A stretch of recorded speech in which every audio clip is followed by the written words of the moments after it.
গেল 3 ইনিংসে মোটা দাগে ব্যর্থ হয়েছিলেন এনামূলক বিজয়, তাই আজ অ্যাপ্রোচটাই বদলে ফেলেছিলেন এই ওপেনিং ব্যাটার। অন্যদিন যেমন ভয় পেয়ে বলের লাইনে না গিয়ে কোনো ফুটওয়ার্ক ছাড়াই শট খেলে আউট হয়েছিলেন, নেমেই এক পা এগিয়ে নিয়ে বলের লেনটা কমিয়ে ফুলার লেন্থের বল বানিয়ে শট খেলে যাচ্ছিলেন, তাতে বেশ সফলও হচ্ছিলেন। এছাড়াও ডাউন দ্য উইকেটে এসে দুটো চারও হাঁকিয়েছিলেন। পরের ওভারেই ফার্নান্দোকে পেয়ে একটি বিশাল ছক্কা হাঁকিয়েছিলেন স্কোয়ার লেগের উপর দিয়ে। ঠিক তখনই মনে হচ্ছিল এনামুল হক বিজয় বোধহয় বয়টাকে জয় করতে পেরেছেন, মেন্টালি বুস্টার পেয়েছেন, confident enough to play and dominant any বলার। কিন্তু তার হইল কই। ঠিক একটু পরেই সেই চিরচেনা রূপে ফিরে এলেন এনামুল হক বিজয়। আসিতা ফার্নান্দোর করা বাউন্সারটা পুল করতে চেয়েছিলেন তিনি, বলটা একটু থেমে গেল যেন ব্যাটে আসার আগেই, আর তাতেই সর্বনাশ হলো।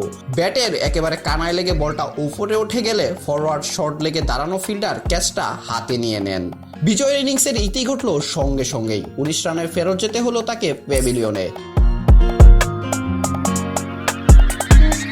তবে এনামুল হক বিজয়ের এই ঝড়ো ইনিংস বাংলাদেশকে মোটামুটি একটা ভালো শুরু এনে দিয়েছিল। সাথে এনামুল হকও খানিকটা আত্মবিশ্বাস পেয়েছিলেন। এনামুল হক বিজয় যদি এরপরও আরও একটিবার চান্স পান, তাহলে হয়তো তাকে এই ডমিনেটিং স্টাইলেই ক্রিকেটটা খেলতে হবে। সেটা কেন বলছি, চলুন ফিরে যাই ওয়ার্নারের ঘটনায়। ওয়ার্নার তার ক্যারিয়ারে সবচেয়ে বেশি টেস্টে আউট হয়েছিলেন স্টুয়ার্ট ব্রডের বলে। স্টুয়ার্ট ব্রড বোলিং আসলে ওয়ার্নার আউট হবেন এটা যেন অনুমেয় ছিল।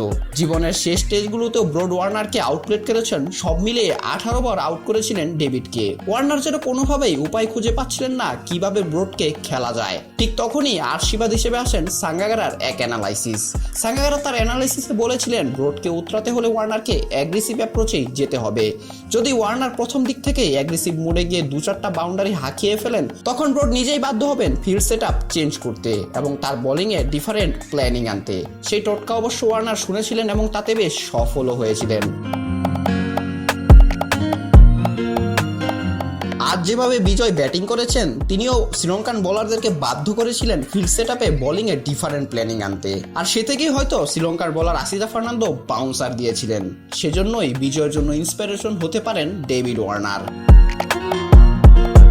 অঙ্কুর গমেজ, বিডি আর্কাইভ স্পোর্টস।